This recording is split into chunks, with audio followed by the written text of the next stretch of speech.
कहानी की शुरुआत उस वक्त से होती है जब भगवान दुनिया पर राज करते हुए थक गए थे और इसलिए उन्होंने धरती पर एक इमोर्टल ऑब को भेजा ताकि वो उनकी जगह ले सके। और वो ऑब सीधा जाकर एक पत्थर पर गिरा और उसने खुद को उसी पत्थर की शेप में बदल लिया। कुछ समय बाद वो पूरा एरिया भारी बर्फ से ढक गया और इसी बीच एक जख्मी भेड़िया उसी पत्थर के ऊपर आकर गिरा और अपने जख्म की वजह से उसकी वहीं मौत हो गई। भेड़िए के संपर्क में आते ही ऑब ने खुद को उस भेड़िए के रूप में ढाल लिया और उसकी सारी भारी खूबियों को अपना लिया। उसके जख्म से ऑब को कोई खास फर्क नहीं पड़ने वाला था क्योंकि ऑब के पास खुद को ठीक करने की शक्तियाँ थी। इसके बाद ऑब उसी भेड़िए के रूप में एक खाली पड़ी बस्ती में पहुंचा जहाँ एक लड़का उस भेड़िए को जोहन नाम से बुलाते हुए उसके गले लग गया। उसके हाव भाव से ये समझ आ गया था कि ये लड़का उस भेड़िए का मालिक था, पर उसे ये नहीं पता था कि उसका भेड़िया तो पहले ही मर चुका था और जो उसके सामने खड़ा था वो तो एक बिल्कुल ही अलग शक्ति थी। लड़के ने बताया कि वो इस बस्ती में अकेला ही रहता था और उसका पूरा परिवार दक्षिणी क्षेत्र में रहने की नई जगह ढूंढने गया था क्योंकि ये माना जाता था कि दक्षिणी क्षेत्र में एक अच्छे एनवायरनमेंट के साथ साथ बहुत सारे फल फ्रूट भी थे। पर उसको वहीं रुककर अपनी दादी और बाकी बुजुर्ग लोगों का ख्याल रखने को बोला गया था। पर धीरे धीरे करके उसके सभी साथी मरते गए और अब वो अकेला ही बचा था और अपने परिवार के वापस आने का इंतजार कर रहा था। उसी दिन उसने एक बहुत बड़ी मछली पकड़ी जिसे घर जाकर उसने कुछ टुकड़ों में काट कर आधी से ऑब और अपने लिए खाना तैयार किया और बाकी बची हुई मछली को दीवार पर लटका दिया जहाँ पहले से ही कुछ और मछलियाँ सूख रही थी। अगले दिन उस लड़के ने अपने परिवार को ढूंढने के लिए दक्षिणी क्षेत्र में जाने का फैसला किया, जिसके बाद वो अपना सारा सामान बांधकर ऑब के साथ निकल गया। रास्ते में उन्हें पत्थर पर एक निशान दिखा जिसे देखते ही वो लड़का समझ गया था कि वो निशान उसके घर वालों ने बनाया था ताकि अगर कोई उन्हें ढूंढने के लिए आए तो उसे मदद मिल सके। अगले कुछ दिनों तक वो लड़का ऑब के साथ एक्साइटमेंट में आगे बढ़ता गया। उसे जल्द से जल्द अपने परिवार से मिलना था। पर तभी एक दिन उसके पैर के नीचे की बर्फ टूटने की वजह से उसका पैर पानी में चला गया। पहले तो उसे लगा कि वो पूरी तरह से ठीक है, पर तभी उसकी नजर अपने थाई पर लगी चोट पर पड़ी जो काफी गहरी थी। ज्यादा ना सोचते हुए उसने उस चोट को ढक लिया और अपने रास्ते पर आगे बढ़ गया। पर अगले कुछ ही दिनों में उस चोट ने उसके शरीर पर अपना असर दिखाना शुरू कर दिया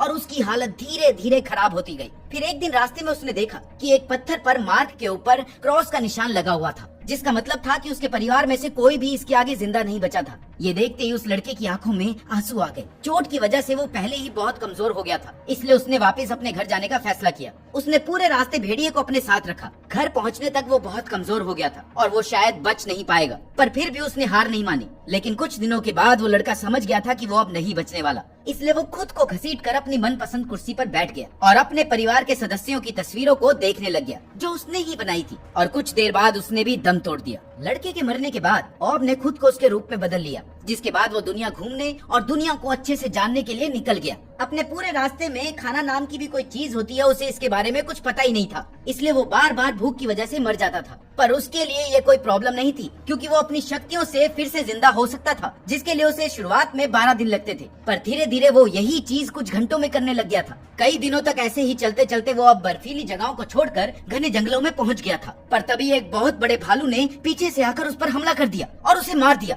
उधर नीना गांव में मार्च नाम की एक छोटी सी बच्ची अपनी डॉल के साथ खेल रही थी, जिसे वो अपने बच्चे की तरह रखती थी। और उसी गांव में पेरोना नाम की एक लड़की रहती थी जो मार्च के लिए एक बड़ी बहन जैसी थी। मार्च को हमेशा से ही बड़े होने का शौक था और इसी के लिए वो हमेशा अपने माता पिता को बहुत परेशान किया करती थी। कुछ ही देर बाद योनावा नेशन के कुछ सिपाही उस गांव में पहुंचे क्योंकि इस बार नीना गांव से एक ही बच्चे की बलि चढ़ने वाली थी। ये बलि उस पूरे इलाके में शांति बनाए रखने के लिए दी जाती थी और इसका चुनाव पायरो नाम की एक बूढ़ी औरत करने वाली थी, जिसने थोड़ी देर जांच करने के बाद इस बलि के लिए मार्च को चुना और जिसके तुरंत बाद ही गाँव के सभी लोग मार्च के माता पिता को बधाइयाँ देने लग गए। पर मार्च को कुछ भी समझ नहीं आ रहा था, इसलिए उसने वापस घर पहुँचकर अपने माता पिता से उन बधाइयों के पीछे का कारण पूछा और जिस पर रोते हुए उन्होंने उसे पूरी बात बताई, जिसे सुनते ही मार्च गुस्से से पागल हो गई क्योंकि वो ऐसे नहीं मरना चाहती थी और अभी तो वो बड़े होकर अपनी जवानी को जीना चाहती थी, जिसके लिए वो बेसब्री से इंतजार कर रही थी। तभी योनामा नेशन के कुछ सिपाही उनके कमरे में आ गए और उनकी लीडर हेज ने मार्च के माता पिता को उससे दूर रहने को कहा और अब बलि चढ़ने तक हेज ही मार्च की देखभाल करने वाली थी। कुछ देर बाद गांव के सभी लोग मार्च को तोहफे देने के लिए आए और अंदर ही अंदर वो सभी लोग खुश थे क्योंकि उनमें से किसी के बच्चे की बलि नहीं चढ़ने वाली थी। मार्च की एक दोस्त लाला भी उसके लिए तोहफे में एक फूल लेकर आई और अगले कुछ दिनों तक हेज हर वक्त मार्च के साथ ही रहती थी। और उसकी विदाई के दिन मार्च के माता पिता ने रोते हुए उसे विदा तो किया, पर कुछ देर बाद ही उनके काफिले के ऊपर किसी ने हमला कर दिया और ये और कोई नहीं बल्कि पेरोना ही थी। और इसी बीच मौका मिलते ही मार्च ने वहाँ से भागने की कोशिश करी, पर पैर फिसलने की वजह से वो एक तालाब में जाकर गिर गई, जहाँ उसकी नजर एक आदमी पर पड़ी जो फिर से जिंदा हो रहा था, और ये और कोई नहीं बल्कि ऑब ही था। उधर योनामा नेशन के 2 सिपाही भी मार्च का पीछा करते हुए तालाब तक पहुँचे, पर ऑब को देखकर वो उल्टा भाग गए। सिपाहियों के वहाँ से जाने के बाद मार्च ने ऑब का पीछा करना शुरू कर दिया और उससे बात करने की कोशिश करने लगी, पर वो ये नहीं जानती थी कि ऑब को बात करना आता ही नहीं था। थोड़ी दूर पहुंचकर ऑब अचानक से कुत्तों की तरह एक फल को खाने लग गया, जिसे देखते ही मार्च तुरंत समझ गई थी कि असल में ऑब बहुत ही ज्यादा मासूम था।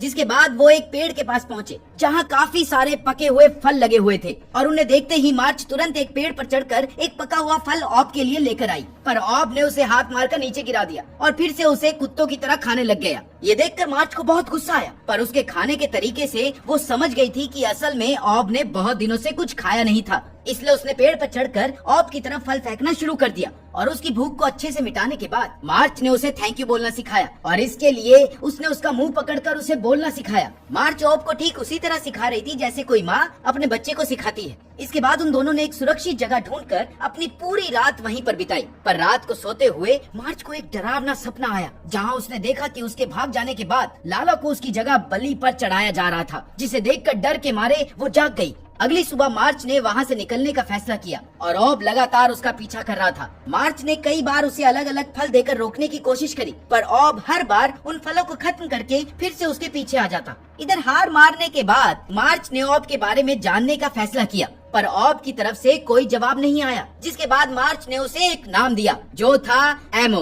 उधर हेज ने 2 सिपाहियों को पैरोना पर नजर रखने के लिए छोड़ा हुआ था, लेकिन वो दोनों बातचीत में लगे हुए थे। उधर पैरोना ने बड़ी ही चालाकी से एक चाकू को निकालकर अपने हाथ पैर खोलना शुरू कर दिया कि तभी एक बहुत बड़े भालू ने उन सिपाहियों पर हमला कर दिया, जिसमें एक सिपाही तो मारा गया और दूसरा सिपाही पैरोना को वहीं छोड़कर भाग गया। जैसे ही भालू पैरोना की तरफ बढ़ा तो ऐन वक्त पर उसने अपने हाथ खोल लिए और वहाँ से भागने लगी। भालू ने उसका काफी पीछा किया, पर एक खाई से कूदने के बाद पैरोना ने अपनी जान बचा ली। उस खाई से कूदने के बाद वो सीधा उसी तालाब में गिरी जहाँ मार्च ऑब से मिली थी। खुद को संभालने के बाद पैरोना मार्च को ढूंढने के लिए निकल गई। उधर हेज ने भी मार्च को ढूंढ लिया था और मार्च ने भी बिना कोई बहस करे उसके साथ चलना शुरू कर दिया।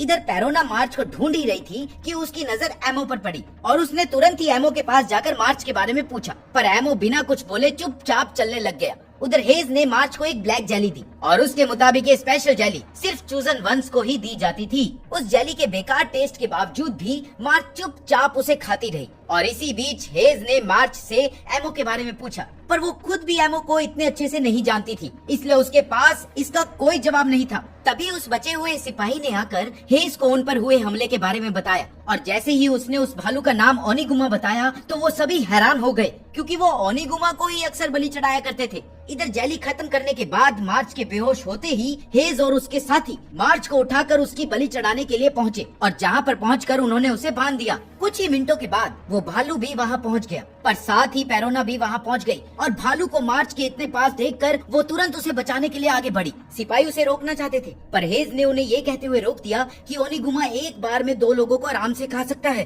तभी एमो भी वहाँ पर पहुँच गया, और इधर हेज और उसके साथी उन्हें वहीं पर बांधकर बाहर चले गए। एमो सीधा जाकर ओनिगुमा के सामने खड़ा हो गया, जिसने एक ही बार में उसका सर पकड़ लिया, पर इस बार एमो ने भी अपनी पूरी ताकत लगाकर उसे रोकने की पूरी कोशिश करी, और कुछ ही मिनटों के बाद उसने अपने आप को भेड़िए में बदलकर ओनिगुमा पर हमला करना शुरू कर दिया, जिसके बाद उन दोनों के बीच में एक लड़ाई शुरू हो गई। पर एमो अपने हर हमले के साथ कुछ न कुछ सीख रहा था, और उधर हेज और उसके साथी ऊपर से ये सब कुछ देख रहे थे। काफी देर तक चली इस लड़ाई के अंत में एमो ने ओनिगुमा को हरा दिया, जिसे देखकर हेज बहुत शॉक हुई और उसे विश्वास नहीं हो रहा था कि कोई ओनिगुमा को भी हरा सकता है। ओनिगुमा की हार के बाद जब मार्च की आंख खुली तो पैरोना उसके हाथ खोलने के लिए आगे बढ़ी, पर तभी हेज ने उसे रोककर बताया कि वो उन्हें वापस नहीं जाने दे सकती थी, पर वो सभी उसके साथ योनामा चल सकते थे। तभी मार्च ने एमो को एक फल दिया, जिसके बाद उसने मार्च के पास आकर उसे थैंक यू भी बोला। हमें एक फ्लैशबैक में दिखाया गया कि ठीक मार्च की ही तरह पैरोना की बहन को भी ओनिगुमा की बलि बनाया गया था, जिसका पैरोना पर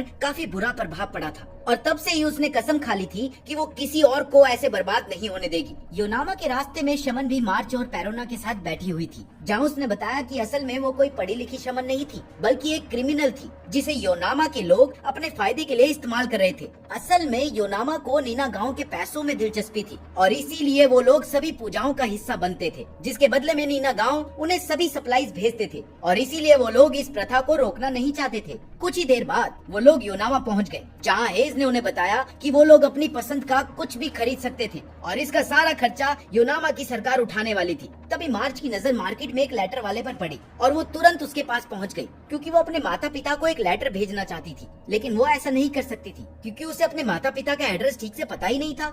जिस पर पेरोना ने उससे वादा किया कि वो जल्द ही इसका पता लगाकर वापस आएगी। पर तभी मार्च ने एक कागज के ऊपर अपने हाथ का निशान छाप दिया और उसके मुताबिक ये हाथ उसके ठीक होने का निशान था, जिसे वो जल्द ही अपने माता पिता को भेजने वाली थी। इसके बाद उन सभी को एक ढाबे में खाना खिलाने के लिए ले जाया गया, जहाँ सभी ने पेट भर कर खाना खाया और साथ ही एमो ने चॉपस्टिक से खाना भी सीख लिया। लेकिन अपना खाना खत्म करने से पहले ही वो सभी बेहोश हो गए और ये सब हेज के प्लान के मुताबिक ही चल रहा था, जिसने उनके खाने में बेहोशी की दवा मिलाई थी। आंखें खुलने पर एमो एक जेल में बंद था, जिसके बाहर हेज अपने सीनियर्स को उसकी अनोखी शक्तियों के बारे में बता रही थी और उसके मुताबिक एमो उनके देश की फौज में एक अहम किरदार निभा सकता था। और इसी को दिखाने के लिए हेज ने एमो के कमरे में एक खूंखार क्रिमिनल को भेजा, जिसका काम था एमो पर हमला करना, ताकि वो अपने बचाव में अपनी शक्तियों का इस्तेमाल करे। और उस क्रिमिनल को ये वादा किया गया था कि अगर वो ऐसा करने में कामयाब हो जाएगा तो उसे आजाद कर दिया जाएगा। और हुआ भी कुछ ऐसा ही। क्रिमिनल के हमला करने पर एमो ने तुरंत ही अपने घाव को ठीक करके उस पर हमला कर दिया। एमो की ये शानदार शक्तियों को देखकर हेज के सीनियर्स बहुत खुश थे और वो एमो का सही इस्तेमाल करना चाहते थे। इसके बाद एमो को भी मार्च के साथ एक ही सेल में बंद कर दिया गया और ठीक उसके ऊपर बंद थी पेरोना, जिसने मार्च को अपने सेल में अलग अलग चीजें ढूंढकर उन्हें रस्सी की मदद से उसके सेल में भेजने को कहा, ताकि वो इन चीजों को भागने में इस्तेमाल कर सके। पेरोना की बात मानते हुए मार्च ने एक तीर और कुछ और चीजों को रस्सी की मदद से पेरोना तक पहुंचा दिया और इसके बाद एमो ने भेड़िया का रूप लेकर खुदाई करना शुरू कर दिया, जो सीधा ओनिगुमा के सेल में जाकर खुली। हेज ने ओनिगुमा के सेल में एमो और मार्च को पकड़ लिया और जिसके बाद उसने ओनिगुमा की देख रेख की जिम्मेदारी मार्च के ऊपर डाल दी। उधर पेरोना ने अपना पूरा प्लान तैयार कर लिया था, जिसमें वहाँ से भागने के बाद वो भालू को मारकर उसकी निशानी अपने साथ ले जाने वाली थी, जिसे वो नीना गांव के लोगों के सामने रखना चाहती थी, ताकि वो इस बलि की प्रथा को खत्म कर सके। उधर उस भालू को साफ करते हुए मार्च को उस पर तरस आ रहा था और उसके मुताबिक ओनिगुमा असल में खतरनाक नहीं था, बल्कि लोग उसके बड़े शरीर की वजह से उससे डरते थे। पर थोड़ी ही देर बाद अपनी चोटों की वजह से ओनिगुमा की मौत हो गई और एमो ने तुरंत ही उसके सारे कैरेक्टरिस्टिक्स अपने अंदर स्टोर कर लिए। उधर पेरोना अपने सेल से निकलकर स्टोर रूम में पहुंच गई थी, जहां एक सैनिक ने उसे देख लिया, पर पेरोना ने तुरंत ही उस पर हमला करके बड़ी आसानी से उसे हरा दिया और इसके बाद वो मार्च को निकालने के लिए उसके सेल में पहुंची। उसने मार्च और एमो के साथ पेरोन को भी सेल से बाहर निकाल लिया, पर वो वहाँ से जाने से पहले ओनिगुमा के शरीर का कुछ हिस्सा अपने साथ ले जाना चाहती थी, पर मार्च ने उसे ऐसा करने से रोक दिया, क्योंकि मार्च का मानना था कि वो लोग कोई और तरीके से भी लोगों को इस बारे में बता सकते थे और इसीलिए उन्हें ओनिगुमा के साथ ऐसा नहीं करना चाहिए। इसके बाद उन चारों ने अंडरग्राउंड सीवेज सिस्टम की मदद से बाहर की तरफ चलना शुरू किया। बाहर निकलने के लिए उन्हें एक घोड़ा गाड़ी भी मिल गई, जिसे लेकर वो चारों तेजी से आगे बढ़ने लगे। पर थोड़ी देर बाद उन्हें एहसास हुआ कि हेज और उसके सिपाही उनका पीछा कर रहे थे, जिन्हें रोकने के लिए पेरोना ने उन पर तीर चलाना शुरू कर दिया। पर फिर भी हेज काफी तेज रफ्तार से उनकी तरफ बढ़ती जा रही थी और जल्द ही एक सिपाही उनकी घोड़ा गाड़ी पर भी चढ़ गया। पेरोना उस सिपाही से लड़ने में व्यस्त थी और उधर हेज ने उसके ऊपर अपना निशाना लगाया हुआ था, पर हेज के तीर छोड़ते ही मार्च बीच में कूद गई, जिसकी वजह से वो तीर सीधा जाकर उसकी कमर में लग गया। ये देखते ही एमो गुस्से से पागल हो गया और उसने हेज पर हमला कर दिया। अपने बचाव में हेज ने उस पर तीर चलाया तो एमो ने इस बार खुद को ओनिगुमा में बदल लिया और उसने तबाही मचाना शुरू कर दिया। उधर मार्च को इस हालत में देखकर पेरोना की आंखों के सामने उसके साथ बिताए सभी लम्हे आ रहे थे। वो मार्च को बचाना चाहती थी, पर अब कुछ ज्यादा नहीं किया जा सकता था और मार्च ने थोड़ी ही देर में उसकी आंखों के सामने दम तोड़ दिया। उधर एमो गुस्से में तबाही मचा रहा था कि तभी पेरोना मार्च को अपने हाथों में लेकर घोड़ा गाड़ी से कूद गई और एमो के पास पहुंची और उससे शांत होने को कहा। एमो के शांत होते ही पेरोना ने एक टूटी हुई तलवार से अपनी जान लेने की कोशिश करी, पर एमो के अंदर पहले से ही मार्च के हाव भाव थे और उसने उनकी मदद से पेरोना को रोक लिया। उधर सिपाहियों को पता था कि वो अभी पेरोना पर हमला कर सकते थे, इसलिए मौका मिलते ही उन सब ने उस पर तीर छोड़ दिए और ऐन वक्त पर एमो ने फिर से रूप बदलकर उसे बचा लिया, जिसके बाद वो पेरोना को अपनी पीठ पर बिठाकर लगातार नीना गांव की तरफ बढ़ता गया। उधर हेज घायल रूप में जमीन पर पड़ी हुई थी। थोड़ी देर बाद नीना गांव में ये खबर पहुंच गई कि एक बहुत बड़ा भालू तेज रफ्तार से उनकी तरफ बढ़ रहा है। ये सुनते ही गांव के सभी लोग डर गए, पर जब उन्होंने उस भालू की पीठ पर पेरोना को देखा तो वो सभी शॉक हो गए। नीना गांव पहुंचकर पेरोना एमो की पीठ से उतरी और उसने मार्च के माता पिता के पास जाकर उन्हें मार्च का हैंड प्रिंट दिखा दिया, जो उसने मरने से पहले बनाया था, और उन्हें बताया कि मार्च ने इसका मतलब रखा था कि वो बिल्कुल ठीक है। ये देखते ही मार्च के माता पिता जोर जोर से रोने लग गए। उन्हें अफसोस था कि उन्होंने मार्च को बचाने के लिए बिल्कुल भी कोशिश नहीं करी, और साथ ही उन्होंने पेरोना को धन्यवाद भी किया। तभी एक आदमी भागकर उनके पास आया और उन्हें बताया कि हेज और उसके सिपाही बहुत तेज रफ्तार से नीना गांव की तरफ बढ़ रहे थे। ये सुनते ही पेरोना समझ गई थी कि इस बार वो लोग एमो को पकड़ने के लिए आ रहे थे, इसलिए उसने एमो को तुरंत ही वहाँ से भागने को कहा। और पेरोना की बात सुनते हुए एमो चुपचाप अपने आप को भेड़िया बनाकर घने जंगलों में चला गया। उधर पेरोना और कुछ सैनिक एक बड़े से टावर पर चढ़ गए ताकि वो हेज को एमो तक पहुंचने से रोक सके, और इसलिए पेरोना ने एक तीर हेज की तरफ चलाया जो सीधा उसके हाथ पर जाकर लगा। उधर एमो जंगल में अकेला ही भटकता रहा, और उसे जब भी भूख लगती तो वो मार्च का रूप लेकर पेड़ पर चढ़कर फल तोड़ लेता। इसी बीच उसे एक ऐसी खुशबू आई जो उसने पहले भी स्मेल की थी। पास जाकर उसे पता चला कि ये कोई और नहीं बल्कि पैरोन ही थी, जो मार्च को अपने सामने देखकर शौक रह गई। थोड़ी ही देर बाद वो समझ गई थी कि उसके सामने मार्च नहीं बल्कि एमो खड़ा था। उसने वापस से अपना रूप बदला और घोड़ा गाड़ी के अंदर गया, जहाँ उसने मार्च के खून का निशान देखा, जिसे देखकर वो बहुत उदास हुआ और चुपचाप खड़ा होकर वापस जंगल में आगे बढ़ गया। उसे जाते देख पेरोना भी उसका पीछा करने लग गई, क्योंकि अब वो फिर से अकेले नहीं रहना चाहती थी। 2 दिन तक लगातार भूखे पेट चलने के बाद अब पेरोना बहुत ज्यादा थक चुकी थी और साथ ही वो बहुत भूखी भी थी, इसलिए उसने एमो के पैर पर लगी चोट को काट लिया। जिसके बाद एमो ने उसकी भूख शांत करने के लिए मार्च का रूप लिया और पेड़ पर चढ़कर उसका पेट भरने के लिए उसके लिए फल तोड़े। इसके बाद पेरोना ने एमो को पढ़ाना लिखाना शुरू किया। वो एमो को अलग अलग वर्ड जमीन पर लिख कर दिखाती और उसे कॉपी करने को बोलती। उसने ऐसे ही एमो को अपना नाम तक लिखना सिखा दिया। उसकी बस एक शर्त थी कि एमो उसकी अच्छे से देखभाल किया करेगा। पेरोना ने एमो को सभी फंडामेंटल्स के बारे में भी सिखा दिया था, जैसे कि फायर, वाटर और नॉन वेज फूड। इसके बाद वो एक शहर में पहुँचे जहाँ एक पोर्ट था। अब एमो बहुत ही अच्छे तरीके से बात कर सकता था और अब वो गुड नाइट भी बोल लेता था। और ऐसे ही उसने पेरोना को पहली बार उस लड़के से मिलने की कहानी भी सुनाई कि कैसे उसने उसकी जिंदगी बदल दी। कुछ देर बाद वो अपनी जगह पर पहुंच गए और बोट से उतरकर पेरोना ने एमो को बताया कि अगले दिन वो अपने लवर से मिलने जाने वाली थी, पर उन्हें उस रात जंगल में ही रुकना था। रात को सोते वक्त अचानक से एक अजीब से जीव ने एमो पर हमला कर दिया और उसी का रूप ले लिया। जिसके बाद एमो के पास उससे लड़ने के सिवाय और कोई चारा नहीं था, जिसके लिए उसने भेड़िए का रूप लिया। पर तभी धरती के नीचे से एक आदमी निकला जिसने काले कपड़े पहने हुए थे और उसने एमो को बताया कि उसी ने ऑब को बनाया था और अब एमो को अपने दुश्मन को खत्म करने के लिए उस जीव की छाती में लगे कोर को तबाह करना होगा। जिसके बाद एमो ने अपने भेड़िए रूप में ही उस जीव पर हमला किया, पर वो इसमें कामयाब नहीं हो पाया। इसलिए अगली बार एमो ने भालू का रूप लेकर उसे बीच में से फाड़ दिया, पर ऐन वक्त पर वो फिर से हार गया। इसके बाद एमो ने मार्च का रूप लेकर उस पर फिर से हमला किया और इस बार वो कोर को निकालने में कामयाब हो गया और उसने उस जीव को हरा दिया। एमो भी उस कोर को पकड़कर जमीन पर बैठा ही हुआ था कि उस काले कपड़े वाले आदमी ने उसके पास आकर उसे बताया कि उसने ही ऑब को बनाया था ताकि वो इस दुनिया की रक्षा कर सके। पर अब ऑब को रोकने के लिए कुछ लोग एमो का पीछा कर रहे थे और अब वो बहुत जल्द फिर से मिलेंगे। वो आदमी इतना बोलकर वहाँ से चला गया और अगले दिन पेरोना और एमो एक घर में पहुँचे और पेरोना बहुत ज्यादा खुश थी क्योंकि उन्होंने सभी मुश्किलों को अच्छे से पार कर लिया था। इसके बाद हमें 2 भाइयों को दिखाया गया जिनका नाम था गुगु और शिन। वो दोनों एक साथ जंगल में एक टेंट में रहते थे और दोनों का ही एक सपना था एक साथ बड़े से महल में रहने का। और वो दोनों जानते थे कि इसके लिए उन्हें बहुत ज्यादा मेहनत करनी पड़ेगी, इसलिए वो दोनों एक किसान के लिए काम करते थे और सामान को मार्केट में ले जाकर बेचते थे। मार्केट में गुगु हमेशा एक लड़की को देखता रहता था जो उसे बहुत ज्यादा पसंद थी, पर वो जानता था कि वो लड़की बहुत अमीर परिवार से थी, इसलिए उसने कभी भी उससे बात करने की कोशिश नहीं की। एक दिन गुगु की दुकान पर एक आदमी आया जिसे सब शराब के व्यापारी के तौर पर जानते थे, पर उसके जाने के बाद गुगु को पता चला कि वो आदमी पहाड़ पर रहता था और साथ ही उसके बारे में काफी सारी अफवाहें भी थी कि वो अलग अलग नशे बेचता था। उसी शाम घर पहुंचने पर गुगु ने देखा कि कुछ लड़के उसके भाई से बात कर रहे थे, पर उसके वहां आते ही वो सभी वहां से चले गए। इसलिए उसने अपने भाई से उन लड़कों के बारे में पूछा, पर उसने उसकी बात को टाल दिया। इसके बाद गुगु की नजर उनके सेविंग बॉक्स पर पड़ी जिसमें से कुछ पैसे गायब थे। जब उसने इस बारे में अपने भाई से पूछा तो उसने फिर से उसकी बात को टाल दिया। गुगु ने इसको चोरी की तरह ही लिया और जाकर उस डब्बे को एक नई जगह पर छुपा दिया। अगले दिन गुगु की नजर एक कुत्ते पर पड़ी जिसके गले में उसका नाम मेयर लिखा हुआ था। उसने तुरंत ही उसका ध्यान रखने का फैसला किया। कुछ देर बाद गुगु ने उस कुत्ते की मालिक की आवाज सुनी जो जोर जोर से उसको बुला रही थी। पास जाकर उसने देखा कि उसकी मालिक कोई और नहीं बल्कि उसका प्यार ही थी। गुगू ने तुरंत ही मेयर उस लड़की को वापस कर दिया और इससे खुश होकर उसने गुगू को एक बहुत महंगी अंगूठी दी और उसे बताया कि अगर उसने ये अंगूठी बेच दी तो उसे जिंदगी में कभी भी सब्जियां नहीं बेचनी पड़ेगी। यार ऐसी अंगूठियां हमें क्यों नहीं मिलती।